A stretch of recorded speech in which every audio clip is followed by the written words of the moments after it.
Hello అండి. నమస్కారం. ఎలా ఉన్నారు అందరూ? బాగున్నారా? మీరందరూ ఆనందంగా, సంతోషంగా ఉండాలని అమ్మవారిని ఎప్పుడూ కోరుకుంటూ ఉంటాను. ధాత్రితో లక్ష్మీప్రియ క్రియేషన్స్‌కి స్వాగతం. ముందుగా మీ అందరికీ ఉగాది శుభాకాంక్షలండి. ఈ సంవత్సరం మీకు చాలా బాగుండాలని, మీరందరూ కూడా పిల్లా పాపలతో, సుఖ సంతోషాలతో, ఆయుర ఆరోగ్యాలతో ఈ సంవత్సరం అంతా కూడా గడపాలని, ఈ నూతన సంవత్సరం మీకు శుభారంభాన్ని ఇవ్వాలని కోరుకుంటున్నానండి. తెలుగు ప్రజలు ఎంతో ఇష్టంగా భక్తిభావంతో జరుపుకునే పండగల్లో ఉగాది ఒకటి. ఉగాది అంటే అందరికీ ముందుగా గుర్తొచ్చేది పండుగ రోజున చేసే పచ్చడి. అన్ని పండుగల సమయంలో పిండి వంటలు ప్రత్యేకంగా నిలుస్తాయి. కానీ ఈరోజు ఈ ఉగాది రోజున చేసే పచ్చడే ముందుగా నిలుస్తుంది. అన్నిటికంటే అత్యధికంగా ఉగాది పచ్చడికి ప్రత్యేక గుర్తింపు ఉంటుంది. తీపి, కారం, ఉప్పు, పులుపు, చేదు, వగరు ఈ 6 రుచులతో తయారు చేసేదే ఈ పచ్చడండి. సాంప్రదాయాలతో పాటు అంతకు మించి ఆరోగ్య ప్రయోజనాలు కూడా ఈ పచ్చడిలో ఉన్నాయి. బెల్లానికి ప్రత్యేకత ఉంది, చింతపండుకు ప్రత్యేకత ఉంటుంది, కారానికి విడిగా ఒక ప్రత్యేకత ఉంటుంది, అలాగే ఉప్పుకి, లేత వేప పువ్వుకి, అలాగే వగరు మామిడికాయ పిందెలకు, ఇలా అన్నిటికీ వేటికి వాటికి ప్రత్యేకతలు ఉంటాయండి. అవన్నీ మనందరికీ తెలుసు. అయితే నేను ఇక్కడ ఈ పచ్చడిని 3 రకాలుగా చేసి చూపిస్తానండి. ఒకటి సాంప్రదాయంగా ఎలా చేస్తారు, పూర్వకాలం నుంచి ఎలా చేసేవారు అది. రెండవది మేము మా ఇంట్లో ఎలా చేసుకుంటాము అన్నది ఈ వీడియోలో చేసి చూపిస్తాను. ఈ పచ్చడికి కావాల్సింది పులుపు, తీపి, వగరుకి మామిడికాయ, చేదుకి వేప పువ్వు, కారము, ఉప్పు ఇవన్నీ కావాలండి. చింతపండుని ముందే నానబెట్టి పెట్టుకోవాలి. అలాగే వేప పూతని చిన్న చిన్నగా పువ్వులు తెంపేసి కాస్త చేత్తో నలిపి చెరిగేస్తే రెక్కలు వస్తాయండి. ఆ రెక్కలు తీసి పెట్టుకోవాలి. ఇలా చింతపండుని కొద్దిగా తీసుకుని అందులో కొద్దిగా బెల్లం వేసుకోవాలండి. నానబెట్టిన చింతపండులో కొద్దిగా కావలసినంత తీసుకుని కొద్దిగా బెల్లం కలుపుకోవాలి. చింతపండు ఎంత తీసుకుంటామో బెల్లం అంత వేసుకోవాలి. ఇది మా ఇంట్లో చేస్తారండి. ప్రొద్దుటే ఉగాది రోజున ముందే తింటాము. దీపం పెట్టుతారు మా ఇంట్లో ఎవరో ఒకళ్ళు. నైవేద్యంగా ఈ పచ్చడి ముందు పెట్టేస్తారు. తర్వాత అది అందరం కాస్త చేతిలో వేసుకుని నాకేస్తాం. తర్వాత పనులన్నీ చేసుకుని, పిండి వంటలన్నీ తయారు చేసుకుని, మహానైవేద్యం పెట్టినప్పుడు పచ్చడి కూడా మరోసారి తయారు చేసి ఆ పచ్చడిని స్వీకరిస్తామండి. ముందుగా అయితే స్టార్టింగ్ ఇదే చేస్తాము. అందులో మిరియాలు కాస్త దంచి పెట్టుకోవాలండి. కారము అప్పట్లో ఈ ఎర్ర కారం వేసేవారు కాదు. ఇలా మిరియాలు దంచి ఆ పొడిని వేసుకుంటాము. కొద్దిగా వేపపూత ఇలా అరచేతిలో నలిపి ఆ రెక్కలు మాత్రమే వేసుకోవాలి. తేలిగ్గా నలిపితే రెక్కలు విడిపోతాయండి పువ్వు నుంచి. దాన్ని ఒక ప్లేట్లో వేసి చెరిగితే ముందుకు వస్తాయి రెక్కలు. ఆ రెక్కలు మాత్రమే తీసి మేము పచ్చళ్ళలో వేసుకుంటాం. అనేక ప్రాంతాల్లో అనేక రకాలుగా చేసుకుంటారు కదా. ఇది చేసి ఫస్ట్ మేము తింటామండి. మొత్తం పూజ అవ్వకముందే దీపారాధన చేసుకుని, నిత్య దీపారాధన ఆ నైవేద్యంగా పెట్టిన తర్వాత తింటాం. ఇందులో వగరికి లేత మామిడి పిందెలు వేసుకోవాలండి. బాగా పెద్దగా అయిపోయిన కాయలు కాదండి, లేతవి, ఇంకా జీడి కట్టనివి పిందులు ఉంటాయి చూడండి, అప్పుడప్పుడు రాలి పడిపోతుంటాయి. అలాంటి వగరు పిందెలు వేసుకోవాలి. అంతే అండి. ఇది నైవేద్యంగా పెట్టి మేము స్వీకరిస్తాం. అది కూడా కాస్త చేతిలో ఒక 1/2 స్పూన్ మాత్రమే పెడతారు, నాకేసేయాలి. అంతే అండి. రెండో పద్ధతి ఇది.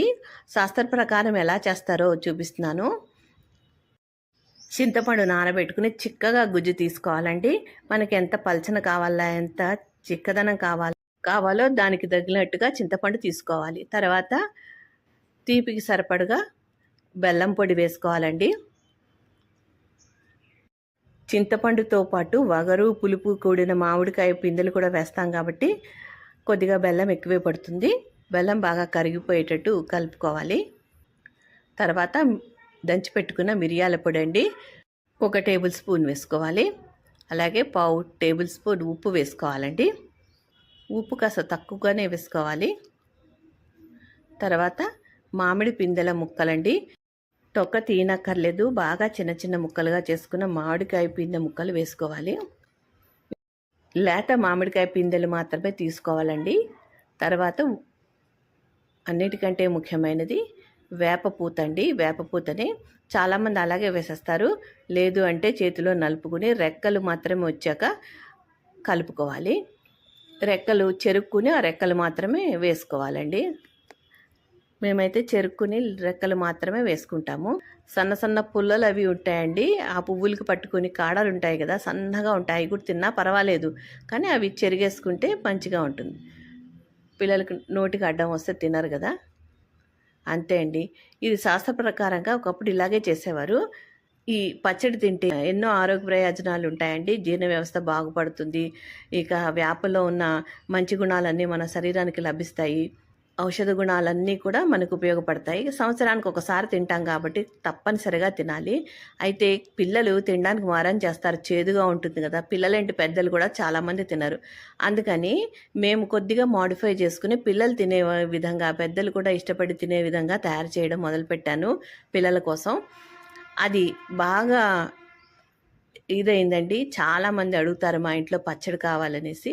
మా ఫ్రెండ్స్ అందరూ కూడా ప్రతి సంవత్సరం కూడా నేను చాలా తయారు చేసి చాలా మందికి పంచుతూ ఉంటాను. అది ఎలా చేయాలో చూపిస్తున్నానండి. కావాల్సినంత చింతపండు నానబెట్టుకుని చిక్కటి గుజ్జు తీసుకోవాలండి. ఈ పచ్చడిని ఇలా కొత్త కుండలో చేసుకుంటే చాలా మంచిదండి. ప్రతి సంవత్సరం కూడా ఇలాగే కొత్త కుండలో చేసుకుంటూ ఉంటారు. కుండకి పసుపు రాసి చక్కగా బుట్లతో అలంకరించి అందులోనే ఈ పచ్చడి తయారు చేసుకుంటారు. బెల్లం పొడి వేస్తున్నానండి 1 కప్పు.